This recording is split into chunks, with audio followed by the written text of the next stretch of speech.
Yo, what's up, and welcome back to another episode of The Movie Newbie. I'm your host, Jabril Sahami, and for this one, we've only got Raf because, at first we had technical difficulties that I thought was a group problem, but turns out, after the second attempt at doing this episode, it was actually my fault. So, basically, we tried to record an episode for Cléo from 5 to 7, like 3 weeks ago or 2 weeks ago. Like this episode was supposed to come out last Tuesday, right? But then had some technical difficulties, and basically what happened was I tried to like save the file and then save as, and then I don't know what I did and accidentally deleted the audio files that we recorded. So we're like, okay, no worries. We're going to record like a big episode. Let's just do a quick one for Cléo from 5 to 7, like right before we do episode 100. So we do it, knock it out, right? A good, hot 30, 35-minute episode. And then I make the same fucking mistake again and delete the entire episode accidentally. This time I knew exactly what I did. So we are here again for the third time. Fool me trying once. to do this episode. Fool me once. Shame on you. Yeah, I mean, third time's the charm, and we are now just so good about talking about Cléo. We're just so good at it. We just know we're either so good at it or we're so drained by it. We're like, let's just get this over with. Yeah. But good thing about doing this episode in particular, it's one of my favorite, movies, one of my favorite, movements. So I'm like, dude, if you want to talk about Cléo 57 times, let's go. But yeah, hopefully there's no more technical issues. Yeah, I was gonna say, really sorry about that. We are to our fans out there. But also this is taking me back to our pandemic days where we had to do remote recording. We're back on Riverside. Yeah, we're back on Riverside. Shout out Riverside. We're not together right now. No. Shout out Riverside, who have changed their game. Like to any podcasters out there, go to Riverside. Yeah, so we're so after huge technical, woes, here we are talking about Cléo once again, and it's going to be a hot, 30-minute episode. We're assuming it's only the two of us. Our dear Ollie could make it, and so we thought, and I don't think we've ever had a me and you episode. Have we? I don't think so. I feel like it's always been you and Ollie. Yeah, it's been me and Ollie or you and Ollie. So. Yeah. Never been you and me, bud. Look at us. Let's do it. Who would have thought? Look at us. Yeah, who'd have thought? Who would have thought? Not me. Who'd have thought? Whoa. Oh my God. My Whoa. Imagine another technical fell over. Yeah. Watch out with them armrests. They'll get you. Yeah. All right. So, Raf, how about you do a little quick thing about Cléo? Let's do it. 7. Let's do it. Let's get out of my IMDb page. I just went straight on IMDb and I'm like, oh, I'm on my page right now. God, I'm so obsessed with myself. God, look at this guy. Yeah, so we are talking about Cléo from 5 to 7, a film directed by the pioneering Agnès Varda, who, along with François Truffaut and Jean-Luc Godard, kind of helped form this French New Wave that we had in the 60s. And she was not only one of the most important figures of that time, but also as a feminist. She brought the female gaze into the forefront of cinema. And Cléo from 5 to 7 is one of the finest examples of the female gaze. And also just one of the finest examples of this French New Wave, because it has everything you want from a French New Wave film, but it has also everything you want from a Varda film. I've said this to you before, Jabril, but this is like one of the most Varda films. And by that, I mean, Agnès Varda is not just a brilliant director, but she's a brilliant documentarian, and a brilliant, she just has one of those keen eyes for just humans, for people. When you see her films, you're seeing kind of such a brilliant reality into either French culture or into the artistic culture. And this film has all those aspects. It has the documentarian aspect. It has her beautiful direction, and it has just these amazing performances all across the board. So I think it is one of the most Varda films you can watch, which is why I picked it for this very theme. And it's so to talk briefly about what Cléo from 5 to 7 is, it's about a star named Cléo, or Florence, who, much like myself, is a bit of a hypochondriac, and she becomes kind of increasingly worried that she might have cancer. She's awaiting this diagnosis, which arrives at around 7 p.m., and it's kind of a story through her life from 5 p.m. to 7 p.m. So it's got this kind of a diegetic essence to it, where we're experiencing 1 hour of our life as we are experiencing an hour and a half of her life. Yeah. So the time flows the same way we are flowing through this film, which is quite a brilliant. Do you want to just explain what diegetic means, just for the people that don't know? Diegetic means I always have a hard time defining this, because Ollie always just has, Ollie's like our guy for definitions. He's whenever I'm like, hey, I don't know quite how to define, but here, I'm going to give it my best shot. Well, from diegetic, what he said was like with lighting, from what I remember, but from you, like, I remember your definition was a little bit more just for film in general. Sure. Yeah. So, to give like a simple example, a diegetic lighting is when a character in a film turns on a light that is not like movie light. It's like a lamp. Yeah. That also could be a reference to a character turning on the radio, and it's not kind of the post-production sound that we're hearing, but it's actual radio from the set. And what I'm talking about with diegetic timing here is, so Cléo goes through an hour and a half of her life in this film quite seamlessly, and we are experiencing an hour and a half of this film. This movie is only an hour and a half. So if anything, we're experiencing the same amount of time as Cléo is experiencing in the movie. Yeah, more or less, kind of like the more or less, which kind of, gives it a more almost an immersive feel to it, because you are here with her experiencing this amount of time, and it doesn't jump cut to the next day or to yesterday. It doesn't, it kind of just sticks to being, it's 5 p.m. and then, the last sequence of the film, it's 5:30. Yeah. And literally, if you watch it at 5 p.m., it'll be 6:30. It'll be exactly the same time. And if you experience, and I believe the film takes place on a Tuesday. So if you really want to be, immersed, watch it on a Tuesday at 5 p.m. Yeah. I don't know if they give a date or anything of like that period of time in history, but I guess you could like figure it out. Yeah, I mean, I think according to a lot of the things that are happening in this film, I believe it takes place on a Tuesday. It's 1961, and it could be the summer, so June, July, and a lot of things happen. Actually, there is a way to find out, because one brilliant reference to the timeline of this film, or when this film was actually set, is when Cléo herself is taking a cab from one destination to the next. There's the radio. There's like a radio sequence where they give out news, and there's the war in Algeria. There is Edith Piaf, who is succumbing who is sick. Yeah, she's ill. Who is potentially going to die. And I believe she does pass away soon after. And there is a sort of there's like a hot political climate in the west of France. Yeah, there's also a Cold War thing. Yeah, there's a lot that actually, there's a lot. It's very politically not politically heavy, but it's kind of the climate of 1961. It's kind of heavy, kind of weighted, much like it is weighted this darn year too. Yeah, right now. Yeah. But yeah, let's get to it. Let's get to our favorite scene or performance. Which one should we do first? Yeah, let's do favorite scene. Let's do it. Talk to me, J-Bro. Talk to me.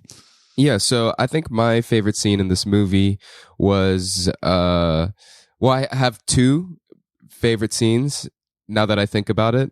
So the first one is right after the, I guess, opening credits, fortune telling part where you kind of see Cleo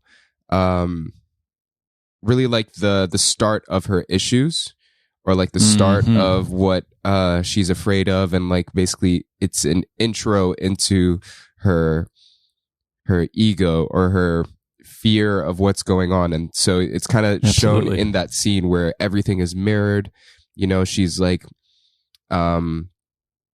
there's literally they're in a cafe with a bunch of reflections everywhere. There's like mirrors behind her, and then also the frame is cut in half, and it's kind of mirrored with this couple sitting in the corner speaking about like their woes. And then there's also her assistant slash maid slash manager sitting to her right, well, our left. I don't know, would you call that stage right? Yeah. Yeah, and then she's stage going right. through this story. That's appropriate.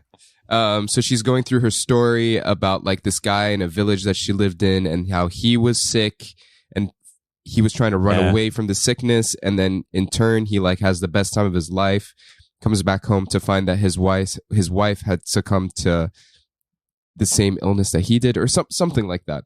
So like all of this was going around in Cleo's head, and yeah, I just thought it was just a beautifully framed image, or like the frame itself of what's going on, the sequence, the scene. It was really good. And then the other scene that I really enjoyed, just this is the musician in me, was the scene where they were trying out different songs. This is back where she was in her studio. There's the lyricist and the pianist. They've come to visit her to practice songs. And there's just a bit where they're like going through different songs that she could sing and that they could perform. And she's like, yes, no. And I just love that sequence, just because that the room that she was in, it kind of reminded me of more artsy in a way rather than film. Like it looked like a big white box kind of I don't know, it's a weird reference, but like if you've ever seen the Single Ladies video with Beyonce, it's kind of like a massive white room. And I guess this comes to the fact that Varda used to be, or was, or at the time she was a photographer. She did a lot of like stuff in magazines. She did a lot of documentaries. So I'm not sure if she dabbled in fashion, but it was a very like 100% Vogue-esque, like just the way that room was set up was very beautiful. So yeah, those are my two scenes, I would say. Absolutely. No, those are great scenes. And Agnès Varda was a virtuoso of all the different kind of artistic realms. You know, she employed a lot of fashion in her life, a lot of music in her life, and a lot of film, a lot of documentary. She kind of across the board was just this kind of god of, well, she was described as one of the gods of cinema, but also kind of the queen of the artistic world in that time. So she employed a lot of that in her movies. Great choices, especially for that second one, because of that music thread that you share. And the first, with the tarot cards. And funny enough, like that was a real tarot reader. Tarot card reader. So that was like an actual tarot card reader that they hired to do that sequence. And it also predicts all the things that came to fruition during the film. So it's one of those things where you don't, when you're first watching it, you're like, oh, whatever. But you rewatch it and you're like, oh, actually, all of this kind of all like of that takes kind place. of happen. One of my favorite scenes. There are so many, but me, Ollie, and I, and yourself, when we were recording this episode, we talked about the singing sequence, Sans Toi, which falls right after the scene you mentioned. So beautiful. I think it's the peak of Corinne Marchand's performance. She sings this beautiful song, and it's kind of isolated all to her, and it's just a powerful performance that will like shake you to your core. But for me, I like to pick a little something that is, it's not essentially the most renowned scene of the film, but it's just this little moment where Anya, it's towards the end of the film where she's walking through the park before she meets the soldier, and she's walking down these stairs, and she's kind of singing to herself in such a free, like suddenly her anxieties vanish, her fears vanish, and she just kind of walks down the stairs and sings to herself and dances and has this little moment of freedom. And those moments are I value so much because, you know, I can have a lot of anxieties sometimes, especially when it comes to like living in big cities, a lot of people and stuff like that. So having those like brief little moments of like, I'm alone in a park and I can just be myself, you know? So yeah, take off your shoes, take off my shoes, walk in the grass, buddy. That's the way, that's the hippie way. But yeah, so there's that. I think that one definitely brings a lot of warmth in my heart. And Corinne Marchand is just terrific in the role, which, you know, kind of a good segue. A favorite performance. Yeah. What do we got, Jabril? I mean, like, I feel other than her, you have to pick someone else who did a lovely performance. And it brings me back to, I guess, the initial first act, you know? Yeah, I really love the performance of her manager / maid / assistant. Angèle. I don't know what. Angèle. Let's just call her Angèle. I always forget her name as well. Dominique Davray. Angèle. Nice. The character of Angèle. She was just great because she seemed like she gave the performance of someone that was really true to herself, like who didn't have the insecurities that Cléo had, or Florence. Is it Florence? Yeah, Florence. Yeah, Florence. So she really performed that character really well. She kind of had that what's her name? The one from Titanic, the character actress. Yes, indeed. What was her name? I know exactly who you're talking about. Oh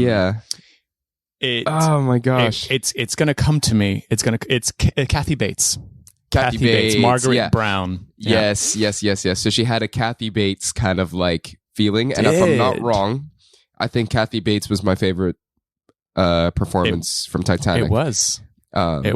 Yeah. Yeah. So yeah, I don't know what more I could say. Obviously, that's accurate. That's very accurate. I like that. That Kathy Bates comparison. She had that like kind of matriarchal, you know, like caretaker essence, you know. Exactly. Whereas kind of like let's go for a Harry Potter one. Let's do it. Like Ron Weasley's mom. Yes, indeed. Molly Weasley. Yeah. Sure. Yeah, those kind of like motherly figures, super self-assured figure. Yeah, and I think she played that character excellently in this film. She did. She was excellent. I'll have to go with, you know, her opposite and the star of this film. Mm-hmm. Obviously, this film is catered and centered towards Corinne Marchand, as it, you know, focuses on. It's really just through her perspective that we are getting this film. So, and she carries it with such incredible exquisiteness. She just has this. She employs this like charm, this vulnerability, this anxiety, but also this lovability. It's like she's tiptoeing on musical notes, you know, like so beautifully, and she knows exactly what she's doing, but also maybe doesn't know what she's doing, and that's also the beauty of it. So there's so many things that you can say that she gets right. And it is a powerhouse performance. It is a tour de force. And Corinne Marchand is just, she's also just a remarkably beautiful woman. So she's obviously, for me, I'm like, you know, I'm gushing over her, on screen. Big crush, big fan. And, I think this film wouldn't be anything without her. And it's one of those things where, you know, it's kind of that leading performance, you know, it's that leading performance that if you don't have that, this film doesn't quite exist. And I think Agnès Varda, you know, cast the perfect person for this role. Yeah. So, and I mean, without her, the film wouldn't have finished, or no? Sorry. Well, Rewind. Is this the right film? Oh, no, this is no. I think that was Breathless. Or was that Breathless? That was Jules. No, that was Jules and Jim. Yeah, that was Jules and Jim. That's right. Rewind. There wouldn't be a film without her because of her great performance. This is it. I mean, just as vital as finances. If you don't have a performance to keep it together, then what's the point? But yeah, so we'll go straight to maybe an armchair moment that you would like to share, if there's any.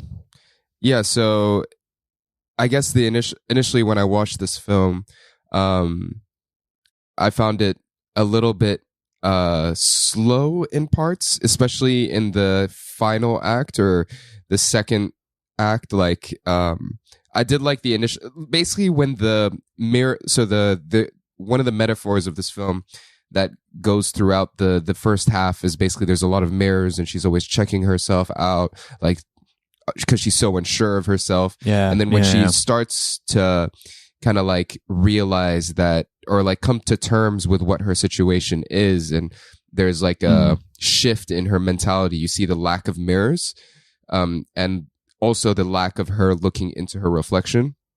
And this is kind of where the introduction of the soldier comes in, who is in a way a reflection of her, or not really a reflection, but maybe like the yin to her yang, like kind of the counterpart in a way.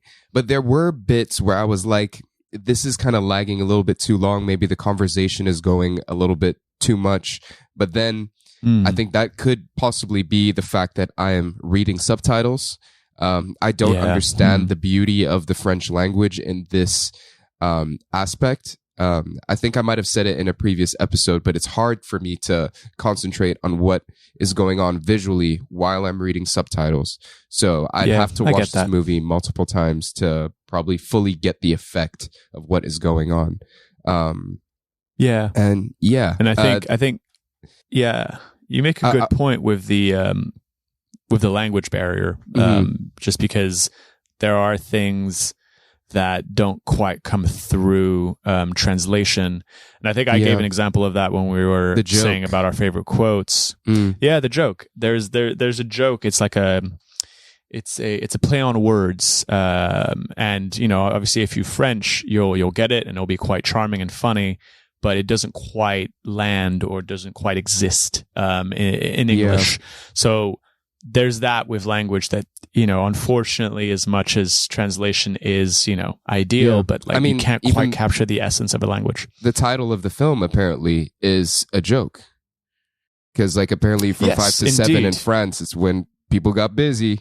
If you know what I mean. Wink, wink, shrug, shrug. Yeah. This is it. People get a little, you know, it's that lucky hour.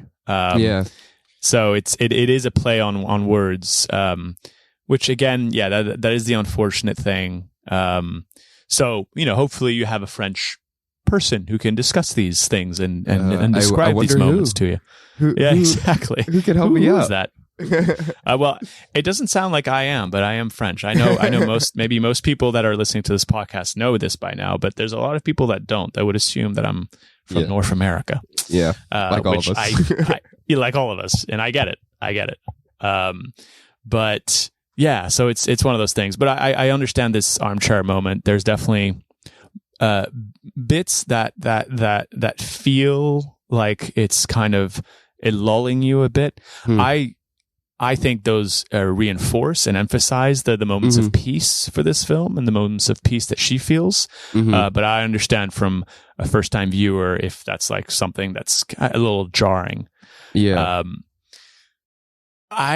So we discussed this mystery question quite a few times now, but you know, I think it's a nice segue into talking about kind of mental health, because I think this movie does, you know, talk about it, and does it. Cleo experiences mental health. You know, she experiences anxiety. She experiences hypochondriac. She is a hypochondriac. She experiences that kind of fear of death. And I kind of wanted to ask you what do you do, or what are kind of your comfort zones or your peace pockets whenever you feel socially anxious or anxious in general, where, suddenly this kind of looming fear is there, and you kind of have to, I don't know, find a way to calm down, to relax yourself. Yeah. Well, I think this is an excellent topic just because emotionally and mentally it's been kind of a hard time for the last like 3 weeks or so with what's been going on around the world. And then November is coming around, so it's male mental health month, also like trying to like raise some awareness for that. So thank you for this question. It's really important just to speak about it, especially since we're 3 straight men on this Indeed. on this podcast. But yeah, for the most part, I think one of the most important things to do when I'm feeling overwhelmed or anxious or going maybe through something like Cléo is going through, first off is to basically keep myself active. Working out, I think, is one of the most important things to do. If it's with a team of people, if you play rugby or football or basketball, volleyball, whatever, that's a good way to just like be around other people that can, talk you out of a bad situation, but you're also putting yourself through like physical exertion, If you're not the type that does team sports, go for a run, go to the gym, have a workout, maybe go do something like climbing or hiking, get outside and do something or yoga or whatever. So I think that's number 1. 100%. Number 2, if you're in like a social situation where you don't know anybody there, let's say you're like a networking event or something, I drink, and I don't think it's a bad thing. Right? Yeah. It can be, but I don't think it is. And if you're in a social situation, you need to chill out, get yourself a drink, use it as a way of protecting yourself, like literally put the drink in front of you and then just try and, work your way into a conversation with people. Because like, especially if it's a networking event, everyone is there to network. So it's not weird if you go up to someone and you're like, hey, hi, my name is blah, blah, blah. Or if you're at a party, like just be like, hey, hi, are you friends with this person? Oh, I know this person from here. Or if you don't, it's just trying to put yourself out there. So those are the 2 things for me. I get that. I get the obviously the physical kind of element is very important because you're getting into your body, right? So it's like get into your body by doing something physical, whether that is a team sport, yoga, climbing, whatever it is. Kind of once you're into your body, once you're kind of expressing yourself physically, your mind kind of just goes away, or like the thoughts kind of go away because you're getting into your body. As for the drinking, obviously don't do it in excess to anyone out there. Or whatever kind of calms you down. So it definitely like a beer can do that for someone, or a glass of wine can do that for someone. Or perhaps that's a kombucha, perhaps whatever it may be, like or tea, have a little something to like, okay, calm, and now I can proceed to interacting with this bunch of strangers that I don't know. I'm on par with you on that one. I think what I tend to do is whenever I feel overwhelmed, anxious, I'll go hug a tree. You mentioned it earlier. I'm that hippie guy who like goes hug a tree. Take off my shoes and go barefooted on grass. If there's a body of water and one can access it, jump into it. Get and if you can go naked, do it. Free Willy style. For the listeners out there, Raph is actually a hobbit. His name is Raph. Raph Baggins. Raph Baggins. Raphskin Baggins. I would. Oh man, that if there's any character that I wish to be in Lord of the Rings, it's definitely a hobbit. They have the best life. Who can deny it? You are. Smoke some pipe weed, drink some mead. Yeah, dude. Yeah. I'm barefoot right now and I have hobbit feet, so boom, boom, boom, ka-chung. And I would totally live in Bag End. Yeah. But yeah, it's kind of those things. I think nature there's a reason why there's been so numerous studies on this and numerous people that have come out to say nature is the best way to heal an anxious mind. And that makes sense. The planet's there for that, and Mother Nature provides in that sense. So if you can get away, like me and you, when we go on hikes, that's the best kind of meditation, the best kind of healing that one can get. You put your phone away, you kind of experience the outdoors, and camp out, whatever it may be, just kind of go out there. Even if you can't do that, right away, go outside, go to your nearest park, hug a tree, man. I'm telling you, hugging a tree will relieve so much anxiety, and it's as simple as that. Yeah. So there are many things you can do, and there are many things I can do. It's definitely tricky, and I found it tricky in London, but even London has those peace pockets. So go find them. Go relieve stress from.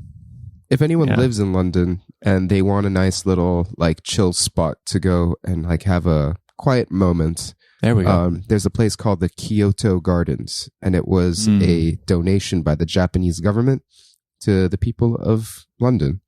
Wow. And I can't remember where it is. I think it's in Green Park or Hyde Park, something like that. Holland it's in Park? central west-ish area. Yeah. Because there's definitely a Japanese garden in Holland Park. I don't know if that's the one. Yeah, I think that's the one. Yeah. So go check that out. I've been there. It's very serene. There is serenity to be experienced there.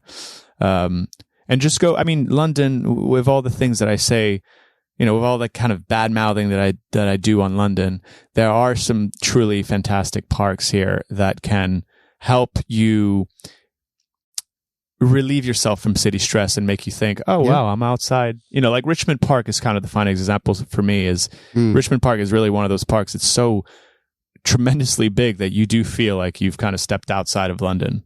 If I'm not wrong, I think it's the biggest park in the world.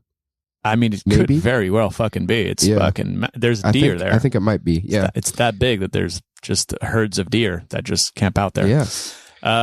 But yeah, so that was our mental health check day. Yeah. Sponsored by Calm. What's the other one? Headspace. Just, breathe in, breathe out. It's simple as that. But on to, I believe, ratings. Ratings, indeed. Whoa. I remember how we here already. Ollie's, but you know what? He actually might do like a little recording at the end that we'll put at the tail end of this podcast. And yeah, he'll give you his opinions on the film. Yeah, it's basically when you've like already tuned out. So he, basically, he'll be at the very end. So you don't want, you'll be tuned out by then. So you won't listen to him. But yeah, his rating you'll if you're interested. But now our rating. What would you give it, my friend? So for this one, I think I've chosen also like a different item every single film. Every single time we've tried to record this. Yes, so indeed. I forgot both items now. But I'm gonna give this an 8 out of 10. Tarot cards. Oh, nice. Yeah, I'll go tarot That's a cards. good one. That's a good one. I am going to give it 10 out of 10 eyes. That's it. Just eyes. Because I'm looking at the poster and it's a picture of Cleo's eye, and I feel like that's just like one of the finest example of female gaze right there. Oh yeah, female gaze. Yeah. So yeah, very. I think we did it, and hopefully, this is going to be in the browser. It's going to be in the cloud. If this gets deleted, then I will.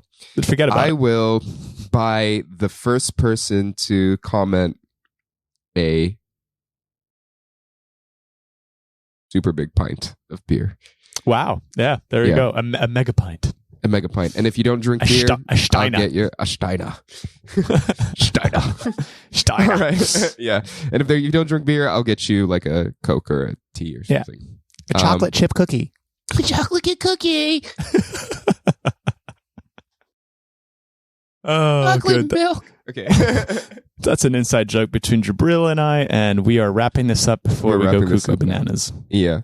So yeah, thank you for doing this for the third time, Raf. Don't forget to like, share, subscribe, comment, give us a 5-star rating, and all that jazz. You know where to do it. Apple Podcasts, Spotify, Google Podcasts does not exist, and Deezer doesn't exist, so I think it would be YouTube Podcasts. But anyways, give us those likes, give us those shares and comments and whatever. We're also on YouTube.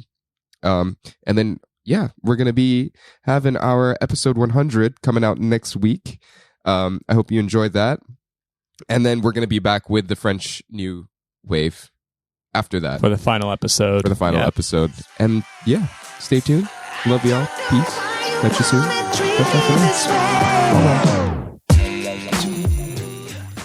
Hey guys, it's Oliver Mangum from the Movie Newbie. I'm just here to chime in with my own little review of Cléo from 5 to 7 and answers to the categories, since unfortunately I was not able to join my usual co-hosts on this episode, but I'm sure that's been explained previously. Anyway, Cléo from 5 to 7. Yeah, this is a pretty phenomenal, groundbreaking piece of cinema. I think everyone knows that who's watched it. But it's really something that needs to be seen to be believed. My own history with it is this. I watched the film when I was in university as part of a film studies module. This is definitely the kind of film that you were made to watch in high school or in university to sort of study and pick away at. And so this was my first time revisiting it, and it kind of floored me. I actually kind of wished that I had the opportunity to go back into the classroom to discuss it, because there is so much going on in this film. There's so much text to sort of be dissected and pulled apart. It's a very psychologically dense film, and a really interesting one. And the way that Agnès Varda controls the tools of filmmaking to sort of dive into the inner psyche of this lead character and explore different ideas about ego, death, vanity, paranoia, obsession. It's just really, really rich, and it's something that kind of needs to be poured over scene by scene. But anyway, I found it to be an incredibly satisfying and enriching experience to watch on the screen. I think Agnès Varda's camera work, the way she uses her camera to sort of track her character throughout Paris, how she managed to sort of bring in people who were just pedestrians, who were just walking in the background, who were staring at the camera, how she used that to sort of heighten the paranoia felt by her main character. I just thought it was marvelous. So yeah, Agnès Varda is a real one. Anyway, without further ado, let's get to categories. So I'm just going to rush through these fairly quickly. Favorite scene. I don't know if the other guys have mentioned this yet, but my favorite scene was definitely Cléo singing Sans Toi. I think that's how you pronounce it. Sans Toi, in her apartment with the Michel Leblanc, or Legrand, that's his name, the pianist and the lyricist. I just think it's an incredibly moving scene for obvious reasons. First, Corinne Marchand's performance here is just staggering. Her vocal technique is brilliant. But I loved how the camera sort of moved in. It sort of panned in towards her until a black part of the wall that was behind her enveloped her. So it looks like she's on a stage, or perhaps in the middle of an oblivion, and then you have non-diegetic music swelling in the background. It's just incredibly moving. And I love how it was all done in one take. Favorite performance. I mean, obviously Corinne Marchand is the big act here. She's the main showcase. This is her film, and she holds your attention all the way throughout. But I'm just going to give a quick shout out to Dominique Davray, who performed Angèle, who's kind of her assistant / manager / companion. I think she straddles that line between sort of adoring and respecting Cléo, but also kind of not looking down on her necessarily, but kind of being over her bullshit to a degree, which is sort of a line that many people who are going to sort of mollycoddle or look after these perhaps vain or egotistical superstars are going to have to deal with. So I thought she was great. Favorite quote. Obviously, I'm not going to repeat this in the original French because I cannot, but I'm going to go with a line from Cléo that she gives when she's looking into the mirror at the beginning of the movie after visiting the fortune teller. Ugliness is a kind of death. As long as I'm beautiful, and I'm even more alive than the others. So I thought that was really interesting because it kind of hit on one of the main themes in this film, which is how people, when faced with the prospect of mortality or the demise of their body, retreat into vanity. We look at, our beauty, our reflection, the newest kind of clothes, material sort of pursuits, and we use these to try and distract ourselves from the truth that we're all going to die, which is, a pretty dark thought, but also I think one definitely worth thinking about from time to time. Finally, we're going to go with two armchair moment. Now, I think this film is pretty fantastic, like I said, but there were points where I felt that the real-time conceit, the idea that we were following this character minute to minute through about a 2-hour period, I felt like it sort of wore thin in the second half. There were periods where she was taking a cab, for example, to get from one place to another, and there wasn't any dialogue or there wasn't any action happening on screen. You were just kind of observing things as moments passed. And usually I quite enjoyed that, but I felt like it slowed the pacing down of the film and it didn't always work. But that's my only issue with the film. So that brings to ratings. Yeah, like I said, thought this was a pretty powerful, groundbreaking piece of experimental filmmaking and really impressive considering that it only came out in 1962 and was Agnès Varda's first narrative feature film. So I'm going to go with 9 out of 10 tarot cards. All right, that's it from me. Back to the studio.